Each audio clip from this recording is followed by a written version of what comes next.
They say a man is only as good as his word. I spent 48 years learning what that means. Learning it the hard way. In blood, in fire, in promises kept, in promises broken. This is the story of the promise I almost didn't make. The promise that saved us both. The warehouse explodes into case at first light. 250 motorcycles thunder through the industrial district like rolling thunder, like war coming home. The sound shakes windows 3 blocks away. Dog bark throughout the neighborhood. Car alarms scream into the pre-dawn darkness. The city of Cedar Falls, Arizona wakes to the rumble of Harleys and the roar of men who have had enough. Declan Barrett leads the extraction team through the east entrance. 48 years old, 22 years wearing Hell's Angels colors.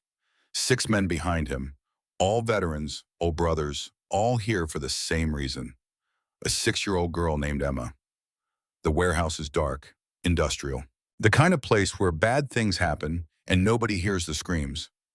Declan moves through it like he was born for this. Marine training never leaves you. It is in your blood, your bones, the way you breathe. Check corners, watch shadows, trust your team. The hallway stretches ahead into darkness. Somewhere in this building are 8 children, 8 souls waiting for rescue, waiting for someone to care enough to come. Declan's hand touches the Colt 1911 at his hip, the same pistol that has been with him through 2 combat deployments overseas, through bar fights and close calls, and the long, lonely years when he thought he would never find a reason to keep going. Now he has a reason. Her name is Emma. The door ahead is steel, locked. His second-in-command works the lock with bolt cutters. The metal screams into the silence. Then quiet. Then the door swings open on protesting hinges. What Declan sees in that moment will stop his heart. 8 children in cages, metal cages, like animals awaiting slaughter. The youngest cannot be more than 5. The oldest may be 11. They are dirty, terrified, some too broken to even cry anymore. Their eyes hold stories no child should ever have to tell. A boy with dark hair looks up, 10 years old, hollow eyes that have seen too much. "You're the bikers," the boy whispers through cracked lips. "Emma, she found you." Declan's jaw tightens until his teeth ache. His team moves fast. Bolt cutters on cage locks. Brothers scooping up kids too weak to walk. Soft-voiced, promising safety, promising it is over. Then the lights come on. Blinding. Industrial floods that turn night into day in an instant. A man stands at the far end of the corridor, 60 years old, silver hair perfectly styled, expensive suit even at 4 in the morning. Richard Vance, the monster who built this empire of broken children. 6 armed men flank him. Professional security, assault rifles, tactical gear, guns rise on both sides. The children scream. Declan steps forward, puts himself between the guns and the kids. His team forms a wall behind him. Human shields. Brothers willing to die before they let these children be taken again. "Going somewhere, Mr. Barrett." Vance's voice is cold, calculated. The voice of a man who has spent years learning how to sound reasonable while doing unreasonable things. Declan does not answer, just stares. The kind of stare that comes from combat, from seeing death up close, from learning that sometimes the only answer is action. Behind him, one of the children whimpers in fear. Vance smiles. Declan's finger tightens on his pistol, and then everything goes black. The morning starts the way every morning starts for Declan Barrett. 5 a.m. The alarm does not go off because he is already awake. Has been for an hour. Old habits, marine habits, the kind that keep you alive when sleep means death. He sits on the edge of his bed in the darkness. Small cabin on the edge of Cedar Falls, Arizona. 1 bedroom, 1 bathroom. Clean, organized. Everything in its place. Military precision even after all these years away from service. The Colt 1911 sits on the nightstand within easy reach. He picks it up, checks the magazine with practiced efficiency, chambers around, engages the safety, holsters it. The same ritual every morning for 24 years. Some men pray to start their day. Declan checks his weapon. 5:15. He laces up running shoes worn smooth from miles of desert pavement, steps out into the pre-dawn darkness. The desert is cold this time of morning. January in Arizona. The kind of cold that wakes you up, Makes you feel alive in your bones. He runs 6 miles, same route every day. Past the same houses with their darkened windows, same streets empty of traffic, same cacti standing silent in the darkness, like sentinels watching over a sleeping town. His breath comes steady, easy. 48 years old, and he can still run like he is 20. The Marines taught him that, taught him many things: how to fight, how to kill, how to survive when everything around you is trying to end you. They did not teach him how to live after the fighting stops. That part he is still figuring out. 6:30, back at the cabin, shower, coffee, black, no sugar. He stands at the kitchen window watching the sun rise over the desert. The sky bleeds red and orange across the horizon. Beautiful in a harsh way, like everything out here in this unforgiving land. His phone sits on the counter. No messages, no missed calls. Same as yesterday, same as the day before. Same as most days for the past 20 years. Declan does not mind the silence. Silence is easier than conversation. Loneliness is easier than connection. You cannot lose what you never let yourself have. 7 a.m. He drives to the clubhouse in his pickup truck. Hell's Angels Cedar Falls chapter. The building sits on the edge of town like a fortress. Concrete block, barbed wire fence, motorcycles lined up like soldiers at attention. Home. The garage is in back. His garage. He opens the bay door, steps into the smell of oil and metal and gasoline. The good smells, the honest smells, things that make sense in a world that usually does not. A Harley sits on the lift. Softail. Owner wants the engine rebuilt. Declan has done this 1,000 times. Could do it blindfolded with his hands tied. His hands know the work, know the rhythm. Wrench, socket, bolt, repeat. He works in silence. The radio stays off. He does not need music, does not need distraction. Just the work, just the focus of fixing something broken. If only everything broken was this easy to fix. 9 a.m. The clubhouse door opens with a metallic creak. Griff Callahan walks in. 58 years old, 6'2", gray beard to his chest, president of the Cedar Falls chapter. The man who saved Declan's life 22 years ago, when he was standing on a bridge with a bottle in one hand and a gun in the other. Morning, Declan. Griff, you eat breakfast? Coffee. That is not breakfast. It is if you drink enough of it. Griff chuckles, a sound like gravel shifting, pulls up a stool, watches Declan work for a minute in comfortable silence.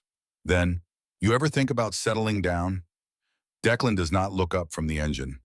Settled is just another word for stuck. No, brother, sometimes it means home. I have got a home. I mean a family, kids, someone waiting for you when you come back from a run. Declan's hands stop their work. He looks at Griff with eyes that have seen too much. That ship sailed a long time ago. Ships can turn around. Not this one. Griff is quiet for a moment, studies his brother. Then he stands, pats Declan's shoulder with a heavy hand. All I am saying is life is short, even shorter when you spend it alone. He walks out. Declan goes back to work on the engine, but the words hang in the air like smoke that will not dissipate. Across town, a different kind of morning unfolds in the shadows. Emma Rose Carter wakes up behind a dumpster in an alley that smells of rot and desperation. 6 years old, blonde hair matted with dirt and tangles. Blue eyes that have seen too much. Too old for her age in ways that break your heart. The streets do that to you, age you in ways that have nothing to do with birthdays. She is curled around a sock doll like it is the only thing keeping her tethered to this world. Homemade, threadbare, stitched together with mismatched thread and desperate hope. The doll's name is Hope. Her mother made it before everything went wrong, before the sickness came, before the hospitals with their beeping machines and sad-eyed doctors, before the funeral that Emma was too young to understand but old enough to remember in her nightmares. That was 3 years ago. Emma was 3 years old then. Now she is 6. 3 years of foster homes, 5 of them. Each one worse than the last, each one teaching her that adults lie, that promises mean nothing, that trust is a luxury she cannot afford if she wants to survive. The last home was the worst. David Fletcher, 52 years old, foster parent for 11 years. All the right paperwork, all the right credentials, All the wrong intentions hidden behind a smile. Emma ran 2 weeks ago. She has been on the streets ever since. Morning, Lily. Emma looks up. A boy stands over her. 10 years old, dark hair falling into sharp eyes. Carlos Wright. Street name, Sparrow because he is fast. Smart. A survivor who has beaten odds that would kill most kids. Her only friend in this world. It is Emma, she says. Soft voice. Tired beyond her years. I know. But you look like a lily when you sleep. All small and white and peaceful like a flower. Emma does not feel peaceful. She feels hungry, cold, scared. But Carlos is trying to be nice. So she smiles. Small, brief, the best she can manage. You hungry? Carlos holds out half a sandwich. Peanut butter. He found it in a trash can behind the diner. Still wrapped. Still good enough. Emma takes it with both hands. Thank you. We share, remember? That is the rule. They sit behind the dumpster and eat while the morning sun climbs higher. The alley gets warmer. Somewhere in the distance, a dog barks.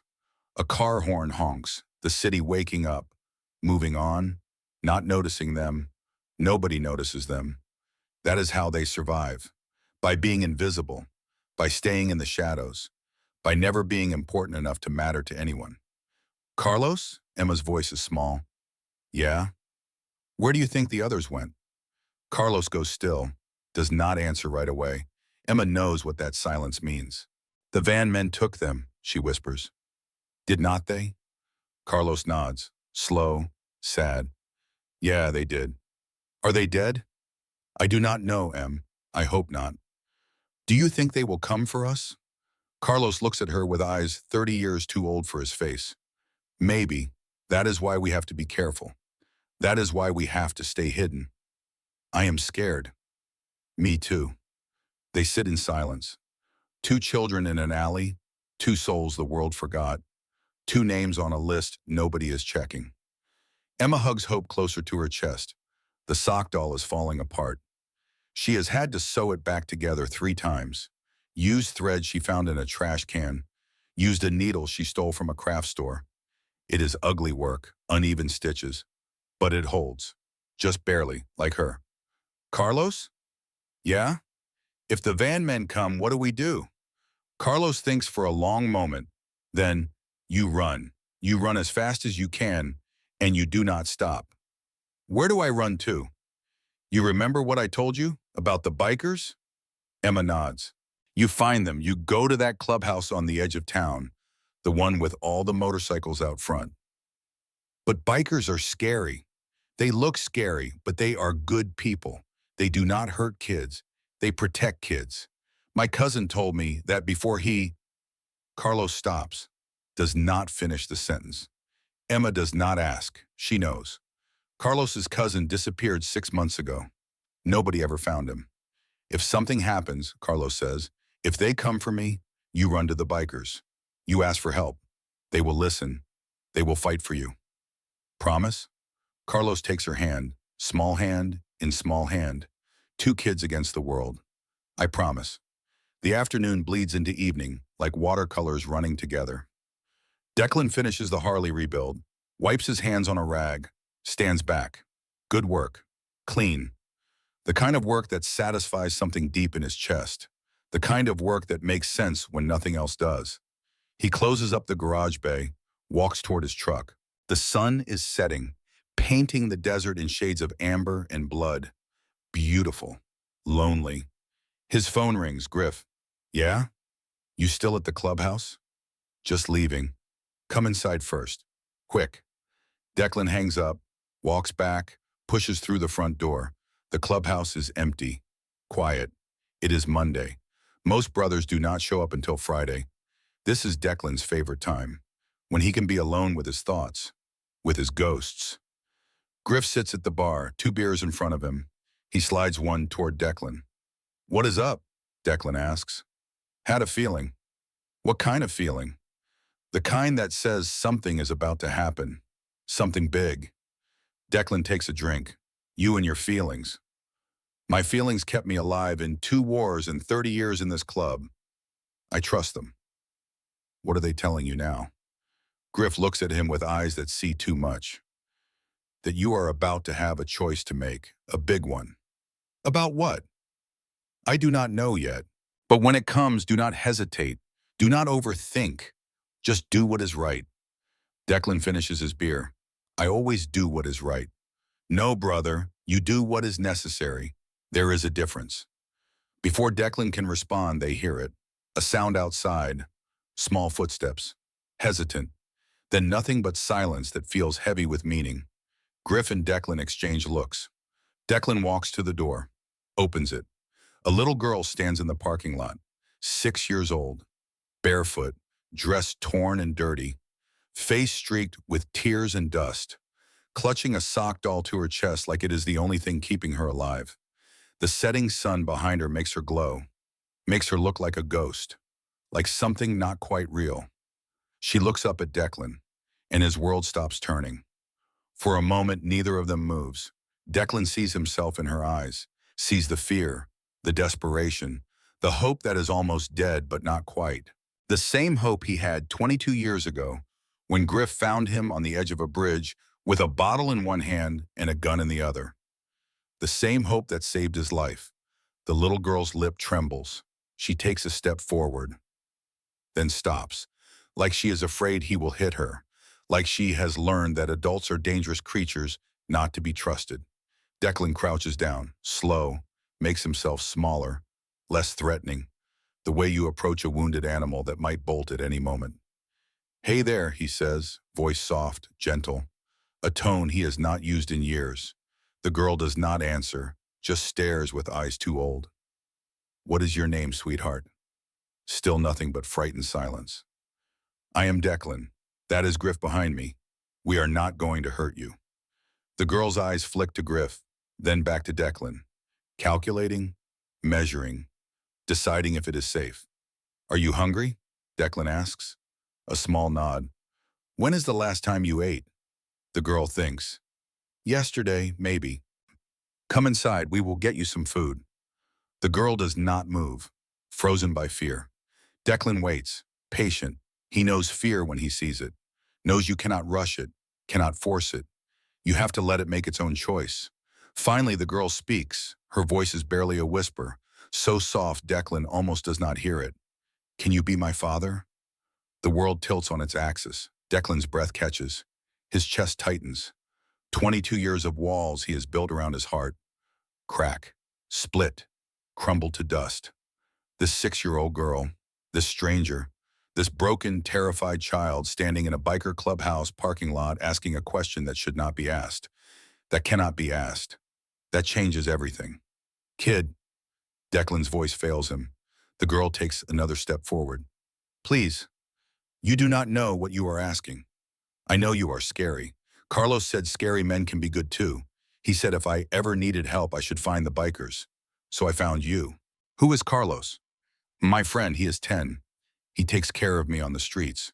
But the bad men took him 3 days ago. They said they were coming back for me tonight. Declan's blood goes cold. What bad men? The van men. They take kids. They have a white van with no windows. They said, her voice breaks. They said little girls like me fetch good prices. Behind him, Griff swears under his breath. Declan's vision tunnels, his hands clenched into fists, the rage that lives in his chest. The rage he has spent 20 years controlling. The rage that got him through combat and bar fights and the bright, dark nights when he wanted to burn the world down. That rage wakes up. What is your name? Declan asks again. Emma Rose Carter. Emma, when I say something, I mean it. Do you understand? She nods. I am not going to let anyone hurt you. Not tonight, not ever. You came to the right place. Does that mean, Emma's voice is so small, so fragile. Does that mean you will be my father?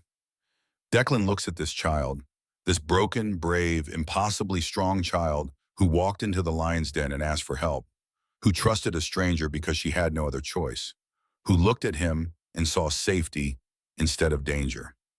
He thinks about his life, 48 years of running from responsibility, from connection, from anything that could hurt him worse than bullets. He thinks about the promises he has broken, The people he has failed, the child in that combat zone 29 years ago during his deployment overseas, the one he could not save, the one whose eyes still haunt his dreams. He thinks about what Griff said. Ships can turn around. Come inside, Emma, Declan says. Let us get you something to eat. Then we will talk. Emma takes his hand. Her hand is so small in his, fragile, like bird bones, trembling, cold, and something in Declan's chest, something he thought died a long time ago, something he buried in sand and blood and silence. It comes back to life. Inside the clubhouse, Emma sits in a booth. Griff makes her a grilled cheese sandwich, chocolate milk poured into a plastic cup. She stares at the food like she has never seen it before. It is okay, Declan says. It is yours. Emma reaches out, hesitant, takes the sandwich, tiny bite, then another. Then she is eating like she has not eaten in days, because she has not. Declan and Griff exchange looks heavy with meaning. Tell us what happened, Griff says gently. Everything, from the beginning. Emma swallows, wipes her mouth with the back of her hand, starts talking in a voice that should not know these words. She talks about her mother, about the cancer that ate her. From the inside, about being 3 years old and not understanding why mommy stopped waking up. She talks about foster care, 5 homes in 3 years, each one worse than the last. People who took her in for the money, for the check from the state, not because they cared. She talks about David Fletcher, the things he said, the way he looked at her, the touches that felt wrong, the promises that if she told anyone, nobody would believe her, that she was just a foster kid, that foster kids do not matter to anyone. She talks about running away, about meeting Carlos on the streets, about learning to survive, to steal food, to hide, to be invisible. She talks about the van men, white van, no windows. They started showing up 6 months ago, offering food, clothes, help. But kids who went with them never came back. Carlos told me to hide, Emma says. When they came for him, he fought. He yelled at me to run, so I ran. But they saw me, they chased me.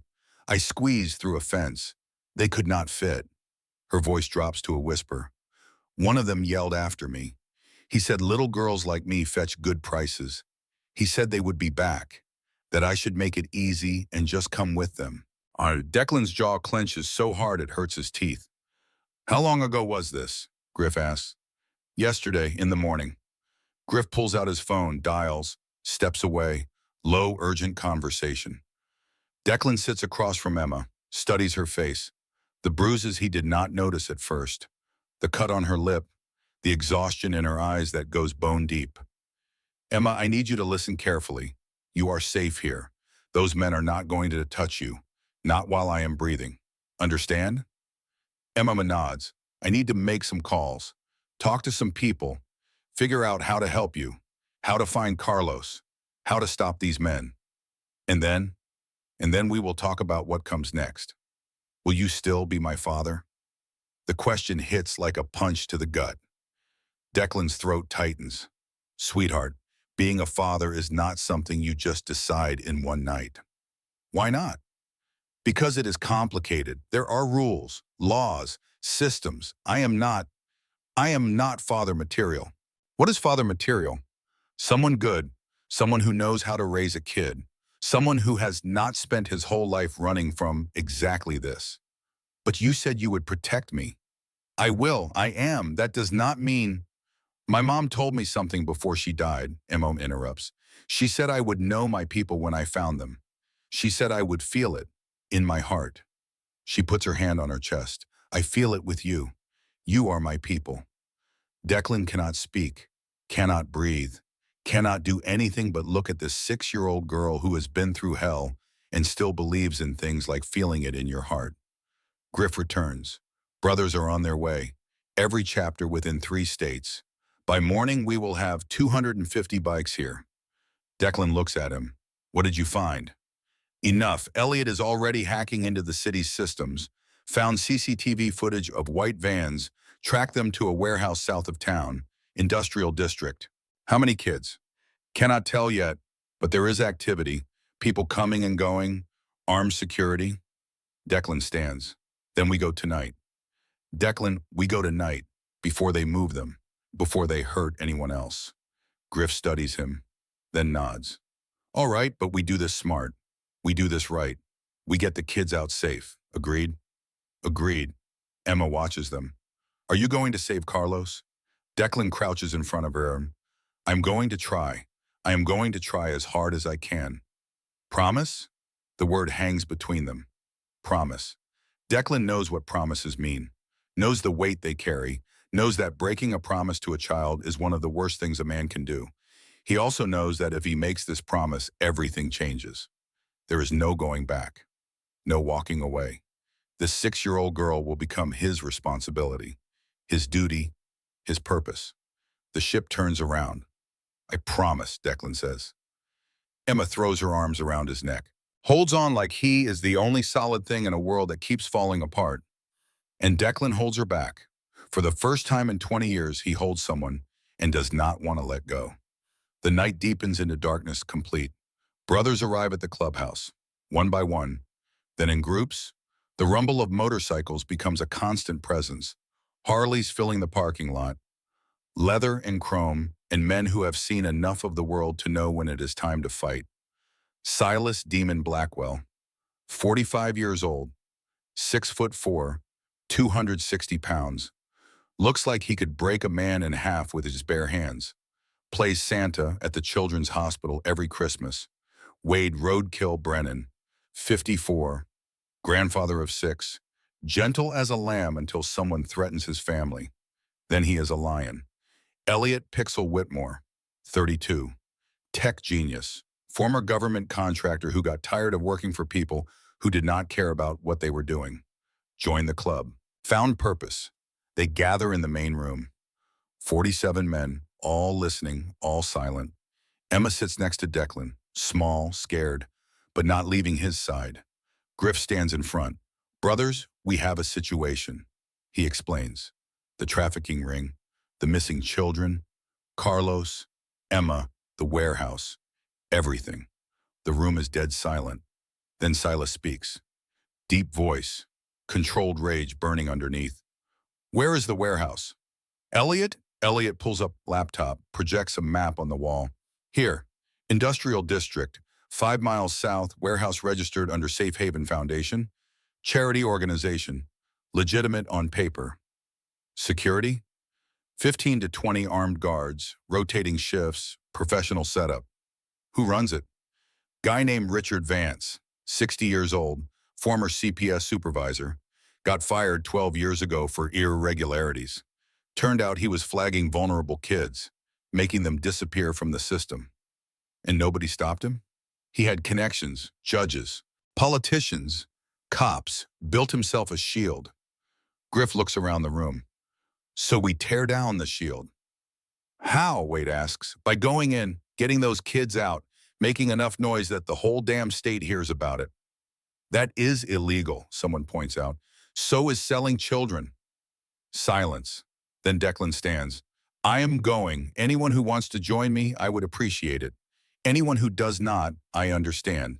This is not club business. This is personal. 46 men stand up. As one. No hesitation. Personal or not, Silas says, you are our brother. Where you go, we go. Declan's throat tightens. Thank you. Emma tugs his sleeve. Can I come? No, sweetheart. It is too dangerous. But Betty is going to stay with you. She is Griff's wife. You will be safe with her. I promise I will come back. You keep saying that word.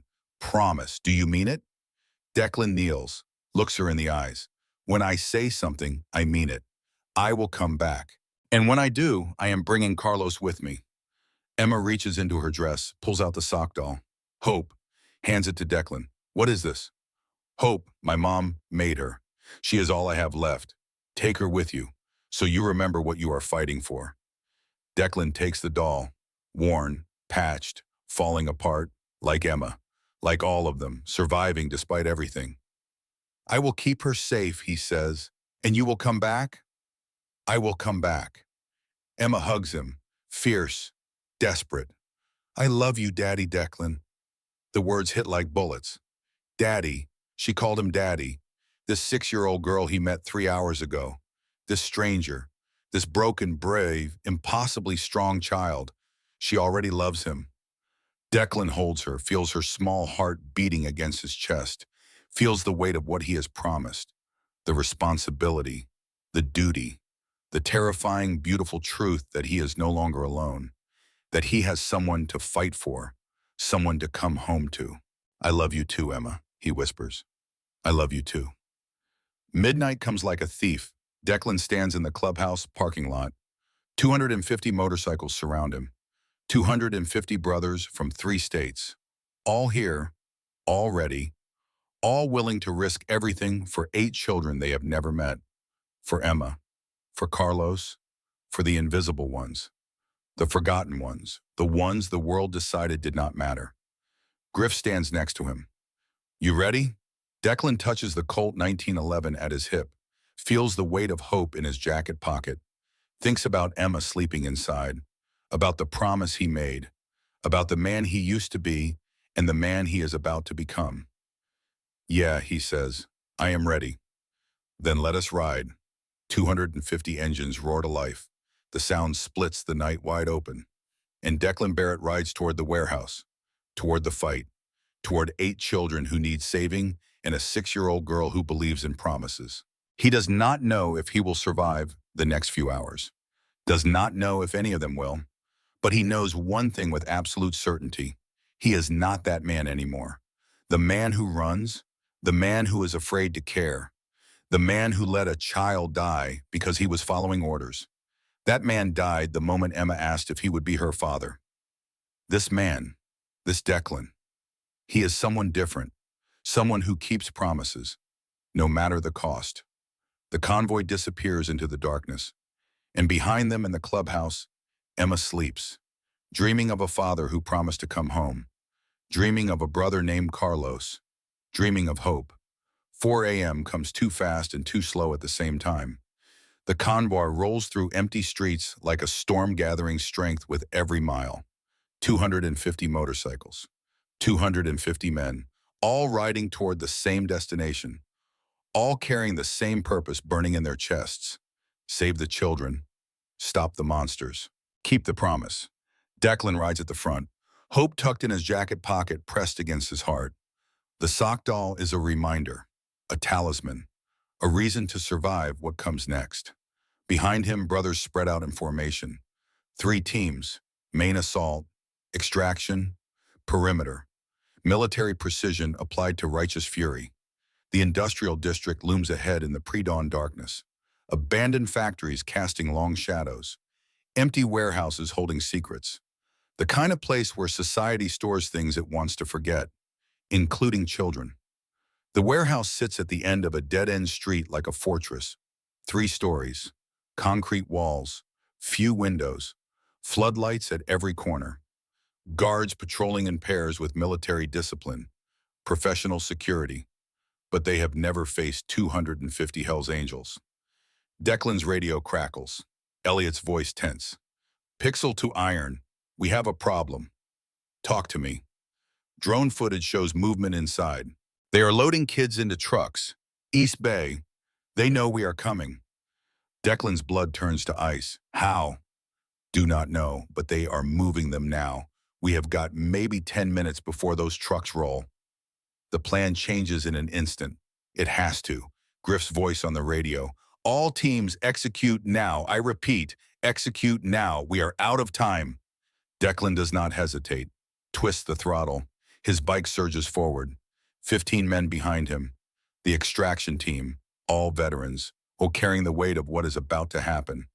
The main assault team hits the front gate like a battering ram. Motorcycles crash through the chain-link fence. Flashbangs explode in bursts of light and sound. The noise is apocalyptic, intentional. Draw the guards, pull security away from the children. Declan's team peels off, circles around to the back, heads for the East Service entrance. The door Elliot hacked earlier, the one that should be unlocked. Should be. Declan prays it is. He does not pray often. Stopped believing in God somewhere between his first combat deployment and the 3rd body bag he helped load onto a helicopter. But tonight he prays. For Emma, for Carlos, for 8 souls who deserve better than this world has given them. The service door looms ahead in the darkness. Declan kills his engine, dismounts. His team does the same. Silent now, no more thunder, just ghosts moving through darkness. Wade reaches the door first, tests the handle. It opens, thank God. Or Elliot, probably Elliot. They slip inside like smoke. The warehouse interior is a maze of corridors and storage rooms, industrial lighting casting harsh shadows, concrete floors, the smell of rust and neglect, and something worse, something that makes Declan's stomach turn. Fear. You can smell fear if you have been around it enough. Sharp, metallic, the scent of prey knowing predators are near. Declan moves on instinct, marine training taking over like muscle memory. Check corners, watch shadows. Trust your team, hand signals only. No sound. They pass storage rooms filled with crates. Office spaces long abandoned. The debris of a business that once made legitimate things before it became a prison for children. Footsteps ahead. Declan raises his fist. Everyone stops. A guard rounds the corner. Late 20s. Assault rifle. Tactical gear. Not some rent-a-cop. Professional. Military trained. The guard sees them. Reaches for his radio. Wade moves like lightning. 6'1", 220 pounds. Grandfather of 6 who still moves like he is 20. The guard goes down hard. Unconscious before he hits the floor with a dull thud. Zip ties on wrists. Tape over mouth. Drag him into a storage room. Keep moving. Another corridor. Longer. Darker. The sound of the main assault echoes from the front of the building. Gunfire. Shouting. Controlled chaos designed to draw attention away from here. Away from the children. Declan's team reaches a heavy door. Steel. Reinforced. The kind of door that says something valuable is behind it. Or something you do not want people to see. Wade pulls out bolt cutters, the best they could manage on short notice. He positions them on the lock, squeezes with all his strength. The metal screams, then snaps. The door swings open on protesting hinges. What Declan sees will haunt him for the rest of his life. 8 children, in cages. Metal cages like something you would use for animals. For dinnies, not for human beings, not for children with beating hearts and souls that deserve sunlight. The youngest cannot be more than 5. The oldest may be 11 or 12. 7 boys, 1 girl, all dirty beyond measure, all terrified beyond words, some staring with empty eyes, some crying silent tears, some too broken to react at all to their rescue. This is what evil looks like. Not monsters with fangs and claws, just men who decided profit mattered more than souls. Carlos is there, in the back cage. He looks up with hollow eyes, 10 years old, dark hair falling across his forehead, eyes that have seen too much. He recognizes Declan's colors, the Hells Angels patch. "You are the bikers," Carlos whispers. "Emma, she found you." Declan's throat closes. He nods, cannot speak. Not yet. His team moves fast, bolt cutters on every lock, brothers murmuring soft words. "You are safe now. We have got you. Nobody is going to hurt you anymore."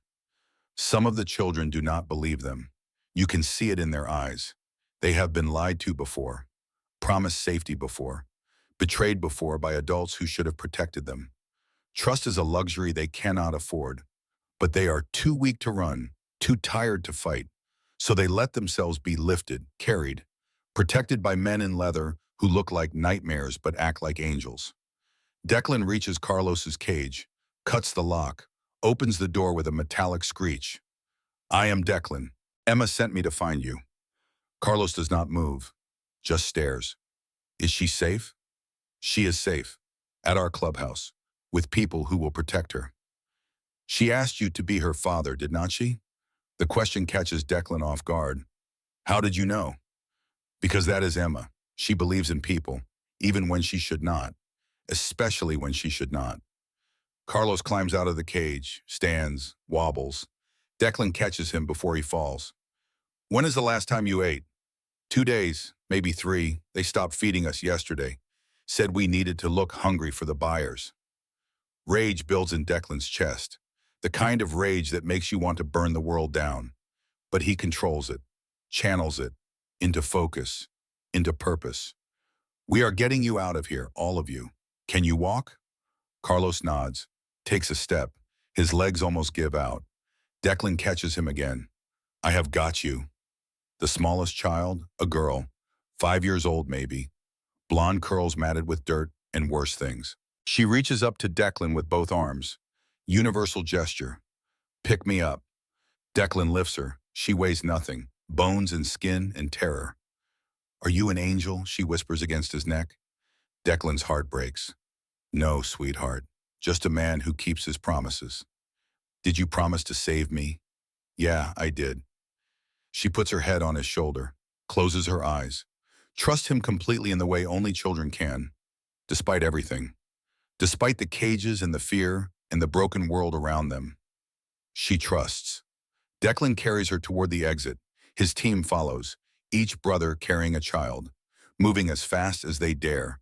The main assault is still raging, buying them time, buying them escape. They are halfway to the service door when the lights come on. Bright, blinding, industrial floods that turn night into day in an instant. Declan's team freezes. At the far end of the corridor stands Richard Vance, 60 years old, silver hair perfectly styled, expensive suit even at 4 in the morning. The kind of man who looks respectable, trustworthy. The kind who sits on charity boards and attends church and smiles in photographs. The kind who sells children. 6 armed men flank him. Professional security, assault rifles, body armor. They spread out, create a wall, block the exit. Declan's team stops, forms a protective circle around the children. 8 men, 8 children, caught in the middle of a corridor with nowhere to run. Mr. Barrett, I presume, Vance says, voice calm, almost pleasant, like they are meeting at a country club instead of a warehouse where he has been trafficking children. Declan does not answer, just stares. The little girl in his arms whimpers. He holds her tighter. You have caused quite a commotion tonight, Vance continues. 250 motorcycles. Very dramatic, but ultimately pointless. Let us pass. I am afraid I cannot do that. Those children represent significant investment. Time, money, relationships built over many years. I cannot simply let them walk away. They are not property. Legally they are. Foster children, wards of the state, under my care through entirely legitimate channels. There is nothing legitimate about cages. Vance smiles, cold, empty. Perspective, Mr. Barrett. One man's cage is another man's protection. These children were going nowhere, doing nothing, wasting potential. I am giving them purpose, giving them value. I am helping them. By selling them? By connecting them with people who want them, who will pay for them. That is more than society was doing. Society forgot them. I remembered. Carlos speaks up, small voice, brave beyond his years. You are a liar. You hurt us. You caged us like animals. Vance's smile does not falter. And who are you to judge? A 10-year-old street rat? What value do you have? What purpose? Without me, you are nothing. He is worth more than you will ever be, Declan says, voice low. Dangerous. The voice that comes from combat, from seeing too much death, from learning when words stop and violence begins. Touching, but irrelevant. Vance nods to his men. Take them. The guards raise their rifles. Declan's team tenses, hands move toward weapons. But they cannot fight, not while holding children, not without risking the very lives they came to save. Checkmate. Vance knows it. Declan knows it. And for one terrible moment, it seems like everything they have done, everything they have risked, Emma's trust, Carlos's hope, the promise of safety, all of it is about to fail. Then a voice crackles over Vance's radio. Sir, we have FBI at the front gate. Multiple vehicles, federal agents. They are saying we are surrounded. Vance's smile cracks like glass. What? FBI, sir, at least 20 agents. They are ordering us to stand down. For the first time, uncertainty crosses Vance's face. He looks at Declan. You called the FBI? Did not have to. They have been watching you for months. We just gave them reason to move. It is half true. Elliot contacted the FBI, sent them everything. Evidence, Financial records, security footage, enough to build a case, enough to get warrants, enough to bring down an empire. Vance processes this, his mind working, calculating, looking for the exit, the escape, the way out that men like him always find. This is not over, he says. Yeah, Declan replies. It is. Sirens outside, growing louder. Red and blue lights flash through the windows. The cavalry arrives. Late, but arriving. Vance's men lower their weapons, uncertainty in their eyes. They are security, not martyrs, not willing to tear for someone else's sins. One of them, the youngest, mid-20s, looks at the children, looks at his rifle, looks at Vance with something like disgust. I did not sign up for this, he says. Then he turns his rifle on Vance. Get on the ground, now. Vance's face goes white as paper. What are you doing? What I should have done months ago.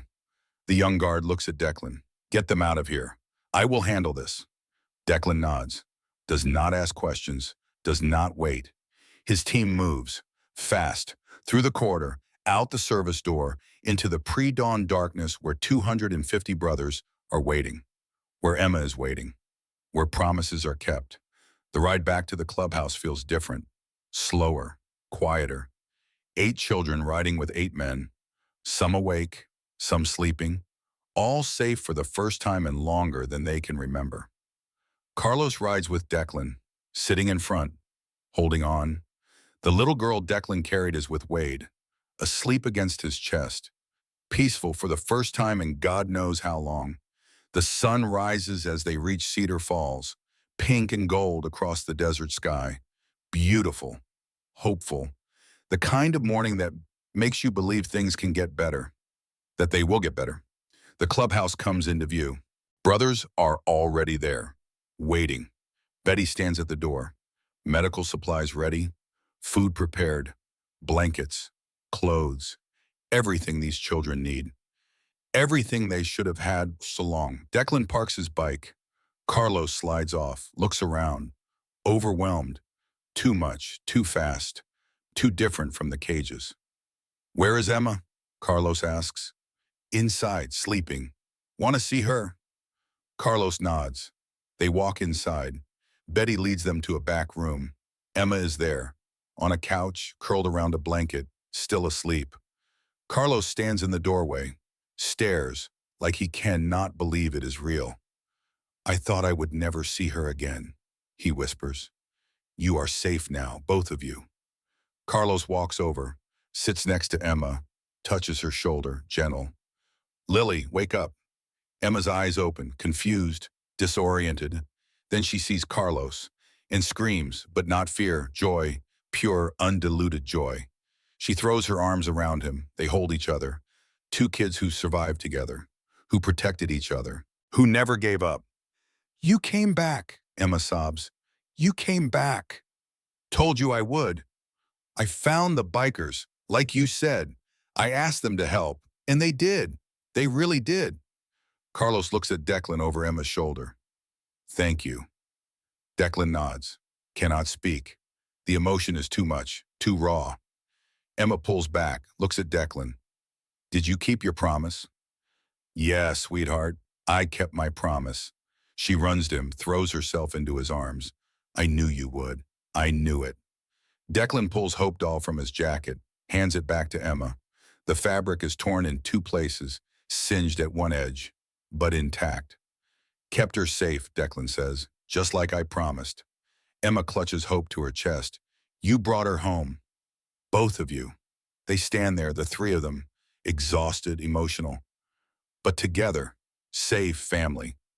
24 hours later, everything seems perfect.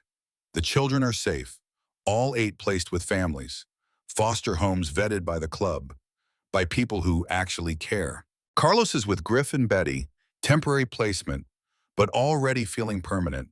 Emma is with Declan, in his cabin, in the spare room he converted into a bedroom overnight with Betty's help. Pink walls, new bed, stuffed animals, everything a 6-year-old girl could want. She loves it. The media storm is overwhelming. National news, Hell's Angels rescue 8 children from trafficking ring. The story goes viral. Public support is massive. Donations flood in, support from unexpected places. Declan becomes a reluctant hero. He hates it. But Emma loves watching him on TV. "That is my daddy," she says to anyone who will listen. Richard Vance is in federal custody, charged with trafficking, conspiracy, dozens of counts. He is finished. His empire crumbling. His connections severing like rats fleeing a sinking ship. Justice. Finally.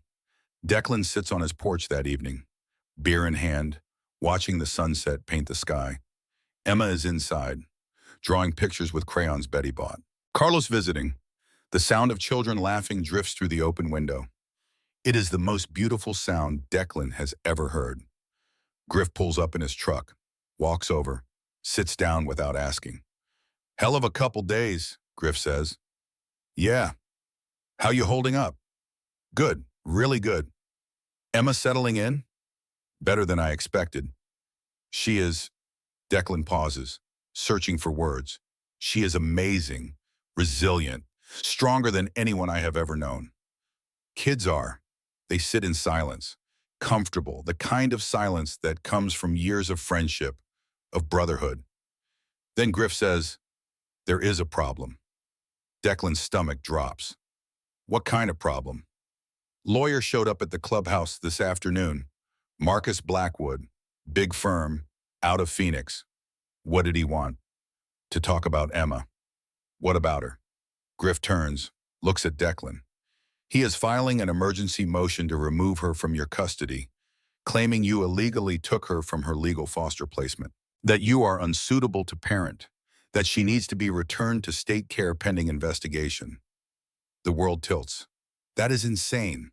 Fletcher was abusing her. She ran away. She came to us. "I know, but the paperwork says she was legally placed. And you are, well, you are a Hell's Angel with a record. They are going to use that." "Who is they?" "Do not know yet, but Blackwood does not work cheap. Someone with money is behind this. Someone who wants Emma back in the system." Declan's hands clench into fists. The rage returns. The same rage that carried him through the warehouse, through combat, through every fight he has ever faced. They are not taking her. Declan, they are not taking her. I know how you feel, but this is different. This is the law. You cannot fight it with your fists. Then how do I fight it? With lawyers, with evidence, with the truth. Declan stands, paces like a caged animal, thinks. Get Elliot, tell him I need everything. Fletcher's background, Vance's connections, money trails, everything that proves Emma was targeted, that the system failed her, that she is safer with me than anywhere else. Already on it. And find out who is paying Blackwood. Someone is protecting this operation. Vance was not working alone. Griff nods, starts to leave, then stops. "Declan? Yeah? You are not alone in this, whatever comes. However we need to fight, we are with you. Thank you." Griff leaves. Declan stands on the porch, watching night fall over the desert, thinking about Emma inside, about the promise he made, about how quickly perfect can become nightmare. The screen door opens. Emma steps out, hope tucked under her arm. "Daddy Declan, you okay?" He turns, forces a smile. "Yeah, sweetheart, just thinking." "About what?" "How do you tell a 6-year-old that the world is trying to take her away again? That evil does not stop just because you win one battle? You do not." "Just about how lucky I am," Declan says, "to have you." Emma walks over, takes his hand, so small, so trusting. "I am lucky, too, to have a daddy who keeps promises." Declan kneels, looks her in the eyes. "Emma, I need to tell you something. There might be some challenges, some people who do not understand, who think you should not be here with me." "The bad people?" "Different bad people. But yeah, and we are going to have to fight them. Not with fists, with words, in court. It might be scary." "Will they take me away?" "Not if I can help it." "Do you promise?" That word again, promise, the weight of it, the commitment, the oath that binds a man to his word. "Yeah," Declan says, "I promise. I will fight for you. with everything I have, for as long as it takes. You are my daughter, and nobody takes my daughter from me. Emma hugs him. I am not scared, not anymore, because I have you. Declan holds her, feels her small heart beating, feels the enormity of what he has taken on, the responsibility, the danger, the possibility of failure, but also the possibility of success, of family, of home. They go inside. Declan makes dinner. Spaghetti, garlic bread, simple food made with care. Emma helps, stirring sauce, setting the table. Normal things, beautiful things, the things families do. After dinner, they watch a movie, animated, something with talking animals that makes Emma laugh. She falls asleep halfway through, curled against Declan's side, peaceful. He carries her to bed, tucks her in with gentle hands. She mumbles something about Carlos, about hope, about tomorrow. Declan kisses her forehead. Good night, princess. Night, Daddy. He turns off the light, closes the door most of the way, stands in the hallway, processing everything. His phone buzzes. Text from Elliot. Found something. Big. You need to see this. Declan walks to his laptop, opens it. Elliot has sent files, documents, financial records, photos. He reads, and his blood turns cold. Marcus Blackwood's law firm represents Senator James Warren. Powerful, connected, running for president. Warren donated $500,000 to Safe Haven Foundation over 5 years. Fletcher's monthly payments trace back to a shell company owned by Warren's campaign fund. But it gets worse, much worse. 2 children who disappeared through Vance's network were the kids of Warren's political opponents. One in the primary 3 years ago, one in the general election last year. Both children vanished, both families destroyed. Both opponents withdrew from politics. Warren won both races uncontested. This is not just trafficking. It is political assassination through child abduction. Warren used Vance's network to eliminate threats, to clear his path to power, and now Vance is in custody, talking, dealing, and Warren is panicking, which means he needs to discredit the rescue, discredit Declan, discredit Emma, make it all look like a criminal motorcycle gang abducting children, not saving them. If he can do that, the investigation collapses. Vance walks. Warren stays clean. And 8 children go back into the system, into new cages, different but the same, including Emma. Declan's hands shake, not from fear, from rage. This goes higher than he thought, deeper than he imagined. He is not fighting a trafficking ring. He is fighting the system itself, the corruption, the evil that hides behind suits and smiles and campaign promises. He thinks about giving up, about letting Emma go, about protecting her by stepping aside, letting someone else fight this battle. Then he remembers her question, "Do you promise?" And his answer, "Yeah, I promise. A man is only as good as his word." Declan closes the laptop, walks to the window, looks out at the desert night, thinks about what is coming. The court battle, the media, the powerful men who will try to destroy him. He thinks about Emma sleeping in the next room, about Carlos safe with Griff, about 8 children who have a chance now, a real chance. And he makes a choice, the same choice he made 22 years ago when Griff pulled him back from the bridge. The choice to fight, not for himself. He stopped fighting for himself a long time ago, but for something bigger, something that matters, for family, for justice, for the promise. Outside, thunder rumbles in the distance. Storm coming, big one. Declan welcomes it. He has fought in storms before, and he is still standing. The courthouse steps feel like a mountain that cannot be climbed. Declan stands at the bottom, Emma's hand in his, 47 brothers behind them forming a wall of leather and loyalty. But it does not feel like enough, not against what is waiting inside. The media is everywhere like locusts. Cameras, reporters with perfect hair and empty eyes, microphones thrust forward like weapons. Questions shouted from all directions. "Mr. Barrett, do you think you are fit to be a father? Emma, are you scared of the bikers? Is it true the Hell's Angels kidnapped you?" Declan shields Emma with his body. His brothers form a protective corridor. They move through the chaos, Step by step, Emma presses close to his side, small hand gripping his jacket. Do not listen to them, Declan says. Just look at me. Only me. Emma nods, but her eyes are wide, frightened. This is different from the van men, different from the warehouse. Those were clear enemies, obvious threats. This is worse because these people smile while they hurt you. They reach the courthouse doors. Inside is quieter. Marble floors, high ceilings, the weight of law and order, and systems that pretend to care about justice. The gallery is already full. On one side, brothers, leather cuts, rough hands, men who have fought and bled and survived. On the other side, suits, expensive haircuts, briefcases, people who fight with paperwork and loopholes and money. Two worlds colliding. Judge Margaret Sullivan sits at the bench. 62 years old, silver hair pulled back severe, sharp eyes that miss nothing. She has presided over family court for 28 years, seen every kind of case, every kind of lie. She looks at Emma. Her expression does not change, but something flickers in her eyes. Recognition, maybe, or memory. Marcus Blackwood sits at the plaintiff's table, 50 years old, perfectly tailored suit, $10,000 watch. The kind of lawyer who wins because he can afford to, because he knows how to make the system work for whoever pays him. Behind him sits Senator James Warren, 55, presidential ambitions, camera-ready smile, the kind of politician who looks good on TV, who says the right things, who shakes hands and kisses babies and destroys lives behind closed doors.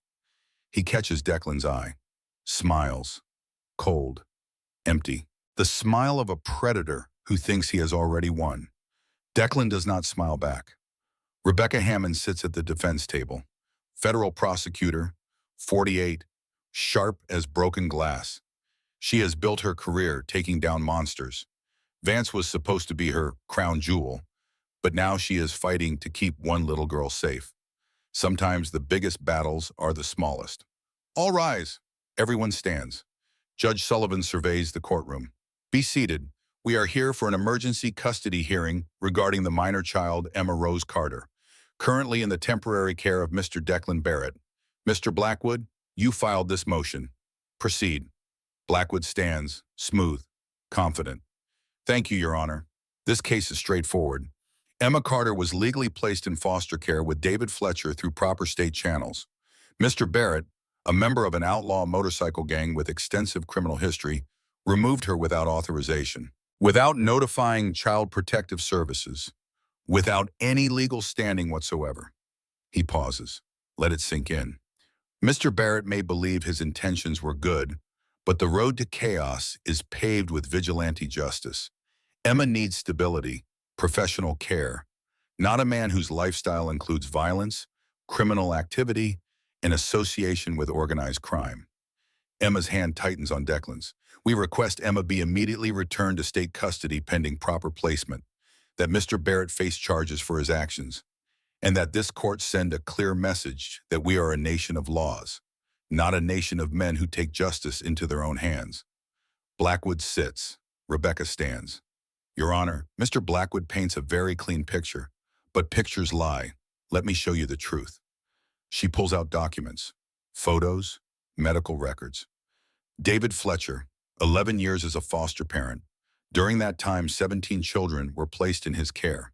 Of those 17, 12 have since come forward with allegations of abuse, physical, emotional, sexual. The courtroom erupts in murmurs. Judge Sullivan's gavel cracks. Order, Rebecca continues. Emma Carter was not randomly placed with Fletcher.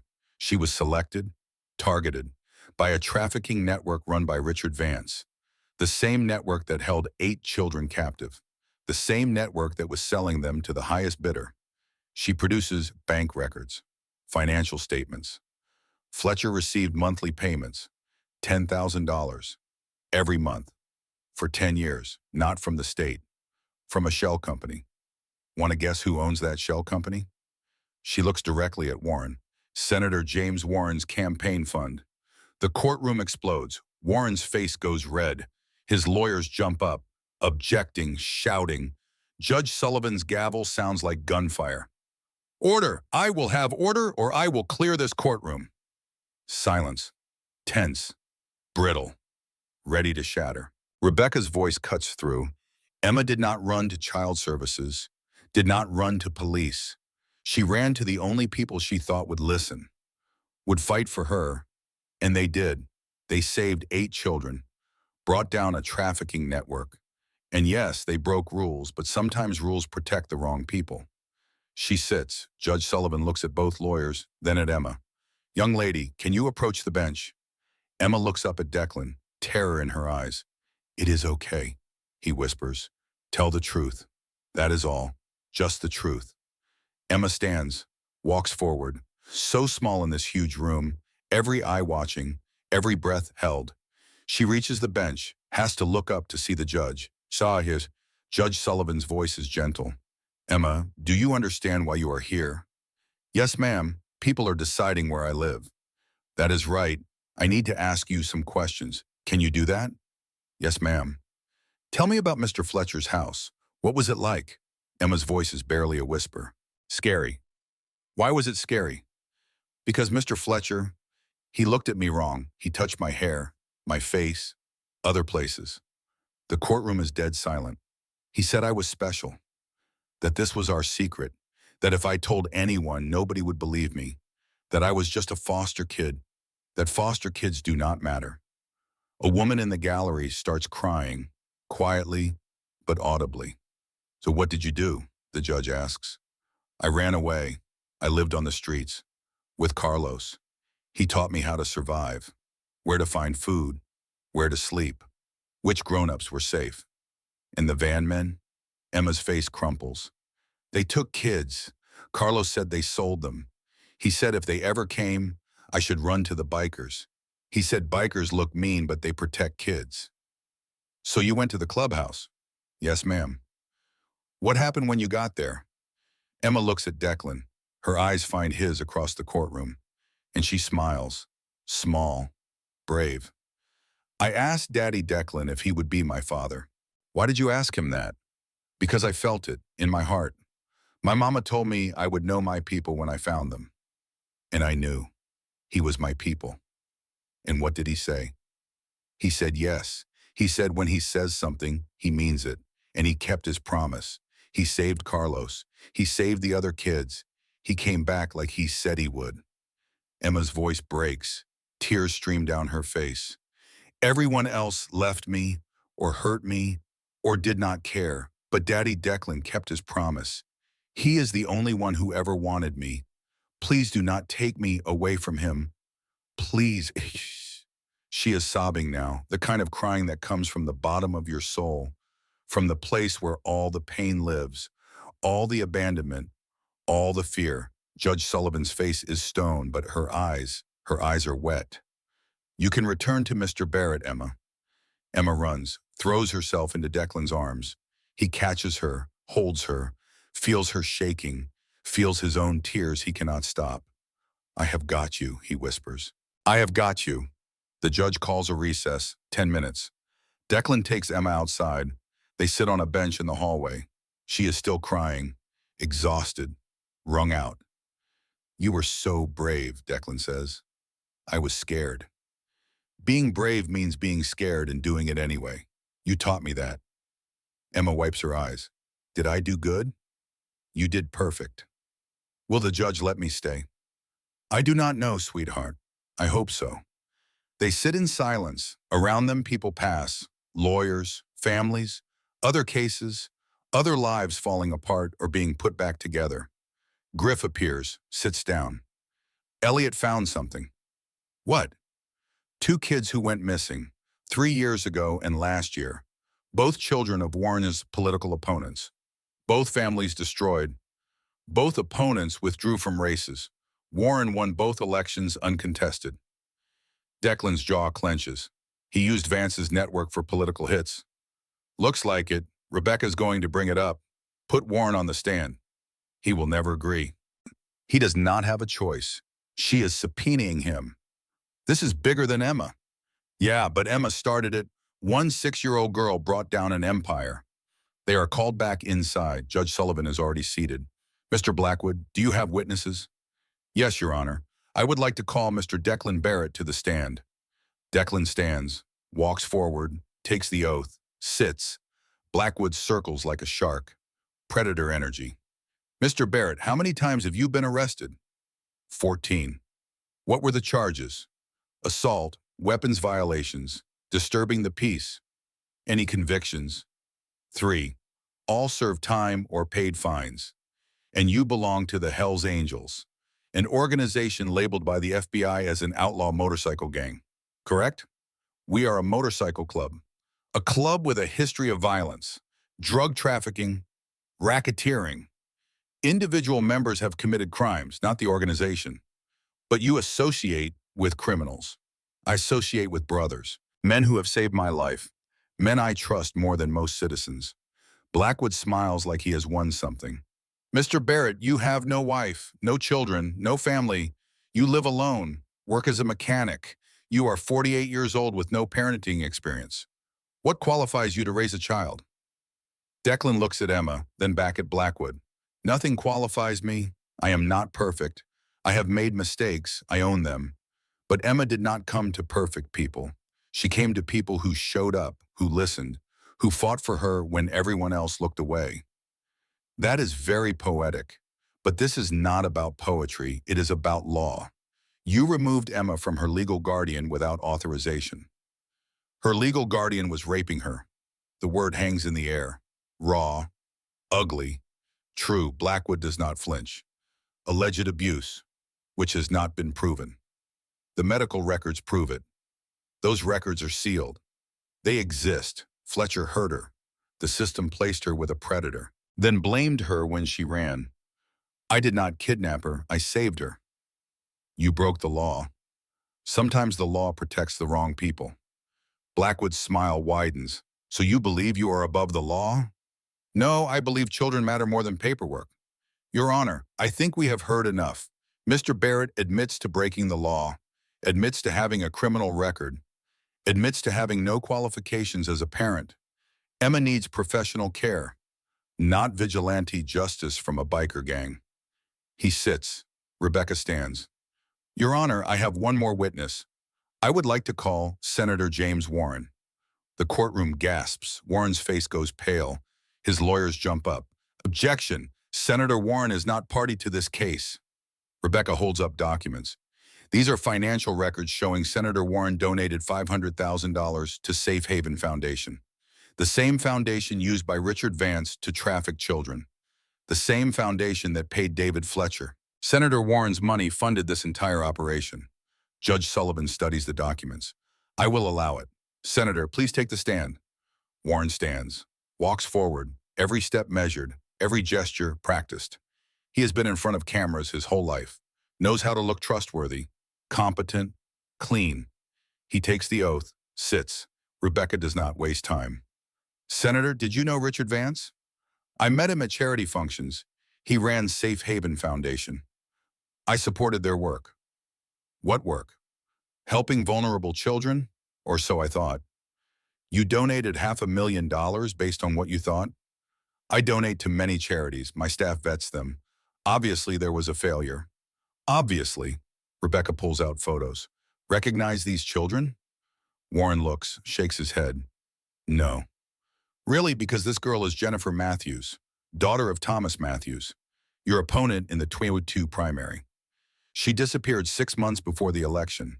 Matthews withdrew from the race. You won uncontested. Warren's face does not change. Tragic coincidence. And this boy is Michael Porter, son of David Porter, your opponent in the 2024 general election. He disappeared 4 months before Election Day. Porter withdrew. You won, again. I do not see what this has to do with both children went through Vance's network. Both were flagged by him, both vanished, both their parents destroyed, both your political rivals eliminated. You use child trafficking as a political weapon. The courtroom erupts. Warren's composure cracks. That is absurd. Is it? We have financial records, communications, testimony from Vance himself. He is cooperating with the FBI, giving up everything, including you. Warren stands. I do not have to listen to this. Senator, sit down, Judge Sullivan orders. I have dedicated my life to public service. 20 years, I have helped thousands of people. By destroying families? By trafficking children? You do not understand the pressure. Warren's voice rises, loses control. The constant attacks, the opposition. Sometimes hard decisions have to be made for the greater good. His lawyer grabs his arm. Senator, stop talking. But Warren cannot stop. The dam breaks. 20 years of guilt and justification and twisted logic come pouring out. Those children were going to be casualties of the system anyway. I just redirected them, used them for a purpose. My career benefits more people than a few foster kids ever would. Silence. Complete. Absolute. Horrified silence. Warren realizes what he has said. His face goes white.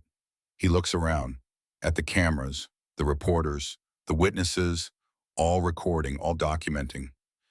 His entire career imploding in real time. He looks at his wife in the gallery. She stands, hand over her mouth, horror in her eyes. Then she turns and walks out, does not look back. Warren crumbles. Susan, wait! Judge Sullivan's voice is ice. Senator Warren, you are hereby held in contempt and remanded to federal custody. Bailiff, take him into custody. FBI agents move in. Warren does not resist, doesn't speak, just stands there as they cuff him, lead him away, past the cameras, past the reporters, past history and into infamy. The last thing he says as they take him through the door, I did it for the country. But nobody believes him. Not anymore. Judge Sullivan calls another recess, longer this time, 30 minutes. Declan sits with Emma. She is quiet, processing. Too young to understand all of it, but old enough to know something important just happened. Is it over? She asks. Almost. Did we win? I do not know yet. They wait. Seconds feel like hours, minutes like days. The weight of what is coming presses down. Judge Sullivan holds Emma's future in her hands. One decision, one word, yes or no, stay or go, life or death, not literally, but close enough. Finally, they are called back. The courtroom is packed, standing room only. Word spread. National news is covering this live. The story too big to ignore. Senator confesses to using child trafficking for political gain. Biker saves 6-year-old girl. David versus Goliath. Good versus evil. The kind of story people need to believe in. Judge Sullivan looks exhausted, like she has aged 10 years in one day. She looks at Emma, at Declan, at the brothers in the gallery, at the empty seat where Warren sat. I have presided over family court for 28 years, she begins. I have seen every kind of case, every kind of parent, every kind of failure. This case is different, not because of its complexity, but because of its clarity. She picks up papers, reads. The law is clear about proper procedures. Mr. Barrett violated those procedures. He removed Emma from her legal placement without authorization, without following protocol, without respecting the system designed to protect children. Declan's heart sinks. However, the word hangs. The law also recognizes that sometimes proper procedures serve improper purposes, that systems can fail, that protocol can protect predators instead of children. She looks directly at Emma. This child was systematically failed by every institution meant to protect her. Failed by foster care, failed by oversight, failed by people whose job was to keep her safe. Then she did something extraordinary. She saved herself. She found help. She asked for protection from people the system calls criminals. And those people fought for her. Not for money, not for glory, for her. She looks at Declan. Mr. Barrett, your past is troubled. Your methods legally questionable. Your lifestyle unconventional. But your commitment to this child is beyond question. In 28 years, I have seen many parents with clean records and proper credentials who lacked what you demonstrated. The willingness to sacrifice everything for a child's safety. She picks up her gavel. Emergency placement with Declan Barrett is granted. Temporary custody is awarded pending completion of formal adoption proceedings. Mr. Blackwood, Your motion is denied. This court stands adjourned. The gavel falls. The courtroom explodes. Emma screams, throws herself into Declan's arms. We won! Daddy, we won! 47 bikers roar, cheering, hugging, some crying. Grown men who have seen war and death and darkness, crying because a 6-year-old girl gets to stay with her father. Declan holds Emma, cannot speak, cannot breathe, just holds her and thanks God or fate or whatever force in the universe decided to give him this gift, this chance, this family. Rebecca appears, shakes his hand. Congratulations. Thank you for everything. You did the hard part. You showed up. They walk out through the media storm, questions shouted, cameras flashing. But Declan does not care, just keeps walking. Emma in his arms, brothers surrounding them, a wall of protection, a wall of family. Outside, the sun is shining. Beautiful day, new beginning. Emma looks up at him. Can we go home now? Home. Such a simple word, such a powerful one. Yes, sweetheart, let us go home. 3 weeks later, Rebecca calls Declan. Warren is dead. Declan goes still. What? Suicide. In his cell, left a confession letter, 30 pages, names, dates, locations. He gave up everything. 12 more trafficking networks across 6 states. The FBI is rolling them up now, 200 more children being rescued as we speak. Declan cannot speak. There is more, Rebecca continues. He specifically mentions Emma, says watching her testimony broke something in him, says she reminded him of his own granddaughter, that he realized what he had become. The letter ensures no one can ever challenge your custody. It is over, Declan. Really over. Declan sits down. 200 more kids? Because of Emma, because she was brave enough to ask for help. Her courage started a chain reaction. That evening, Declan tells Emma. She processes it quietly. Is he in heaven, she asks. I do not know, sweetheart. That is not for us to decide. I hope he found peace. Even bad people deserve peace eventually. 6 years old and wiser than most adults. Declan stands in Judge Sullivan's courtroom again. But this time it is different. No opposition, no lawyers fighting against him, no senators trying to destroy him. Just paperwork. Final signatures, the end of one journey and the beginning of another. Emma sits next to him, wearing a white dress Betty picked out, hair brushed and braided, bouncing with excitement. She knows what today means. Today she becomes Emma Rose Barrett, officially, legally, forever. The gallery is full again. 47 brothers in their best clothes, cuts over button-down shirts, their version of formal. Carlos sits with Griff and Betty. He has been with them 6 months now. Adoption pending, healing, growing, becoming the kid he should have always been. The other 7 children are there too, with their new families. Real families this time. People vetted by the club, by Rebecca, by people who actually care. All 8 saved children. Together, witnesses to this moment. Judge Sullivan enters. Everyone rises. She looks around, almost smiles.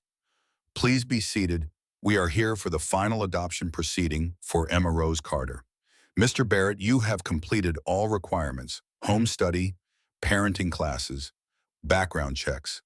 The reports I have received describe you as devoted, attentive, loving, better than many biological parents I have seen.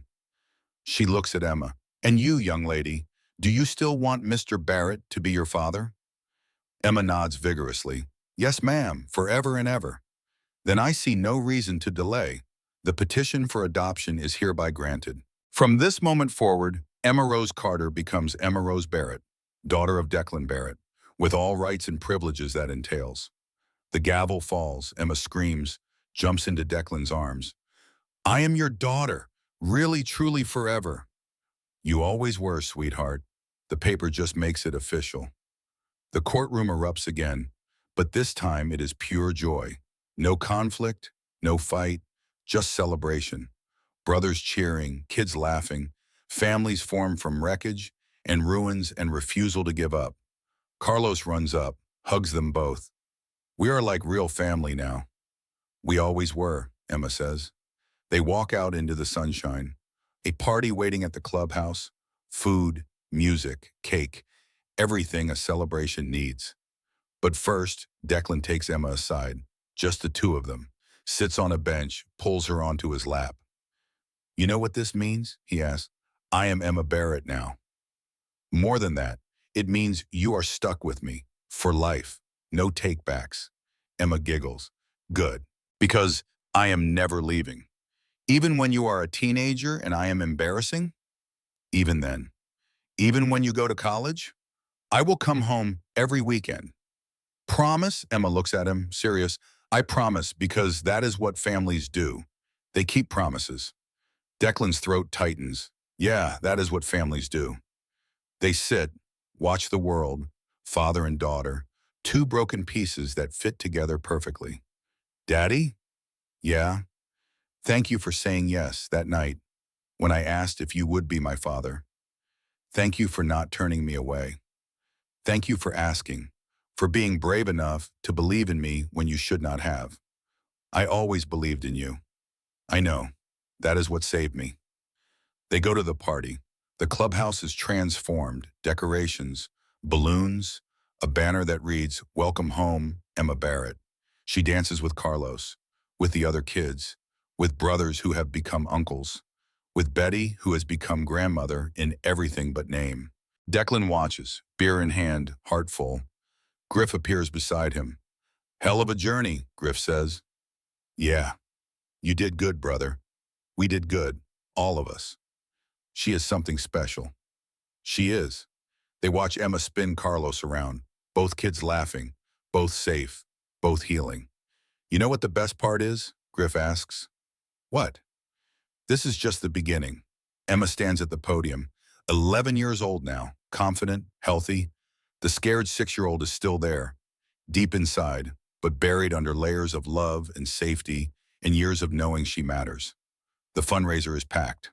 Hell's Angels Safe Passage Program, 5 years running, 47 children placed in loving homes, 47 lives changed, all because one little girl was brave enough to ask for help. 5 years ago, Emma says into the microphone, I asked a stranger to be my father. I was 6, scared, alone. I had been hurt, forgotten, cast aside. The system that was supposed to protect me failed, so I found my own protection. She looks at Declan in the back. He is 53 now, gray in his beard, lines around his eyes, but strong, solid, present. People ask, what makes a hero? I know the answer. It is not someone in a cape or uniform. It is someone who shows up, who keeps promises, who fights for you even when it is hard, especially when it is hard. Carlos sits in the front row, 15 now, taller than Emma, basketball scholarship pending, Griff and Betty's son in every way that matters. My daddy showed up, so did his brothers. They saved me, saved Carlos, saved 46 other kids, not because they had to, because they chose to. That is what heroes do. They choose. The room applauds. Emma smiles, sits down, returns to her table, to Declan, to family. Later, driving home, she asks, did I do good? You did perfect. I was nervous. Could not tell. They pull up to the cabin. Home. Emma has lived here 5 years now. Her room is bigger. Posters on the walls. Books on shelves. The life of a normal 11-year-old. The life she deserves. Inside, she does homework. Declan makes dinner. Tacos. Her favorite. They eat together. Talk about school, about friends, about normal things, beautiful things. Later, Emma brushes her teeth, gets ready for bed. Hope sits on her nightstand. The sock doll is ancient now. More patches than original fabric. But still there, still holding, like her. Declan tucks her in. Good night, princess. Night, Daddy. I love you. I love you too. He turns off the light, stands in the doorway, watches her sleep. Still amazed, still grateful, still wondering how he got so lucky. Emma Barrett stands at another podium, 26 years old now, law degree, child advocacy specialist, fighting for kids the way someone once fought for her. Today is special, recognition ceremony. Hell's Angels Safe Passage Program. 20 years, 300 children saved, 300 lives changed. Declan sits in the front row, 68 years old, retired from the garage, still rides, still wears his colors, still fights for kids who need someone to show up. Carlos sits next to him, 30, high school coach, married, 2 kids, both calling Declan Grandpa. Yesterday, Fletcher gave his final testimony from prison before dying of cancer. His confession led to the arrest of 43 CPS workers, 12 judges, and 6 politicians across 4 states. The system that enabled him is being torn down, rebuilt, reformed. 25 years ago, Emma says, the system failed me, but one man did not, my father. And because of him, because of his brothers, 300 children have the families they deserve. That is not just rescue. That is revolution. We did not just save kids. We changed how America protects its most vulnerable. That is his legacy. That is our promise to the next generation. Her voice carries across the silent room. Emma's case changed everything, Agent Reeves tells the crowd. Because of her courage, because of the Hells Angels' refusal to look away, we have dismantled the largest child trafficking conspiracy in American history. 300 children saved, hundreds more protected, and a system finally being held accountable. She looks at Emma. You did not just save yourself, you saved a generation. Emma steps down, walks to Declan, hugs him, holds on tight. Thank you, she whispers, for everything. Thank you for asking, he whispers back, for being brave enough to believe. Later at the cabin, Emma's daughter plays in the yard, 4 years old, blonde curls, blue eyes, named Hope. Emma watches from the porch. Declan next to her, both older, both marked by time, but both still here, still family. Tell me the story again, Hope calls, about how you met Grandpa. Emma smiles, walks over, sits in the grass. Hope climbs into her lap. Well, Princess, it started with a promise. And she tells the story. The same story she has told 100 times. The story of a 6-year-old girl and a 48-year-old biker. Of fear and courage and promises kept. The story of how broken things can be fixed. How families can be found. How love saves us all.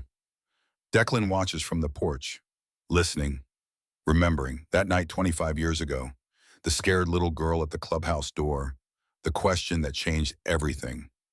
Can you be my father? The promise that saved them both. Yeah, I can. The sun sets over the desert, pink and gold, beautiful, peaceful, the kind of evening that makes you grateful for every hard moment that led you here. To this, to family, to home. Emma finishes the story. Hope is asleep in her arms. Emma carries her inside, tucks her into bed, the same bed Emma slept in 25 years ago. The same room, the same safety. She stands in the doorway. Declan appears beside her. She is just like you, he says. God help her. They laugh, quiet, so as not to wake Hope. Thank you, Emma says again. For what? For keeping your promise, for showing up, for being my dad. Declan puts his arm around her. Best decision I ever made. Yeah? Yeah. They stand together, father and daughter, watching Hope sleep, watching the next generation dream, watching the legacy continue. Outside, motorcycles rumble past, brothers heading home, to families, to lives built on loyalty and promises kept. Inside, 3 generations sleep under one roof, safe, loved, home. And in the quiet darkness, if you listen close, you can hear it. The sound of promises kept, of families formed, of love that does not give up, the sound of hope.